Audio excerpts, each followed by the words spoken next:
अस्सलाम वालेकुम दोस्तों, welcome back to my YouTube channel Desi Zaika official में। आज आपके साथ शेयर करने जा रहे हैं कद्दू का रायता बनाने का तरीका। कद्दू का रायता बनाने के लिए सबसे पहले लेंगे हम लोग कद्दू और इसको अच्छी तरह से छील लेने के बाद हम इसको ब्रिक ब्रिक पीसेज में काट देंगे और पानी को उबलने के लिए रख देंगे। जब पानी में एक उबाल आ जाएगा फिर इसके बाद इसमें ऐड कर देंगे कद्दू और तकरीबन 5 मिनट की यहाँ पे हमने लगा देंगे प्रेशर ताकि जो कद्दू अच्छी तरह से गल जाए। जब कद्दू अच्छी तरह से गल जाएंगे इनको थोड़ा सा ठंडा कर लेंगे। पानी से निकाल लेने के बाद कद्दू को ठंडा कर लेने के बाद अब इसको चमचे या मैशर की मदद से किसी चीज़ की मदद से इसको मैश कर लेंगे। मैंने फोक का इस्तेमाल किया ताकि जो कद्दू में अच्छी तरह से मैश हो जाए। सारे कद्दुओं को हम लोग अच्छी तरह से मैश कर लेंगे।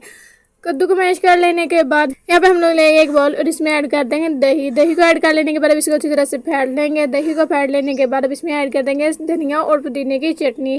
धनिया और पुदीने की चटनी ऐड कर लेने के बाद अब इसको अच्छी तरह से फेंट लेंगे। इतनी देर के जब तक अच्छी तरह से ये मिक्स ना हो जाए इतनी देर के हम इसको अच्छी तरह से फेंट लेंगे। फिर इसके बाद इसमें ऐड कर देंगे नमक थोड़ा सा और इसको अच्छी तरह से मिक्स कर लेंगे। यहाँ पे हमने लेना खीरा बारीक काट के क्यूब साइज़ में हम इसको ऐड कर देंगे। और यहाँ पे हमने लेना एक टमाटर को भी हमने बिल्कुल बारीक काट के रेड टमाटर काट के हम इसमें ऐड कर देंगे।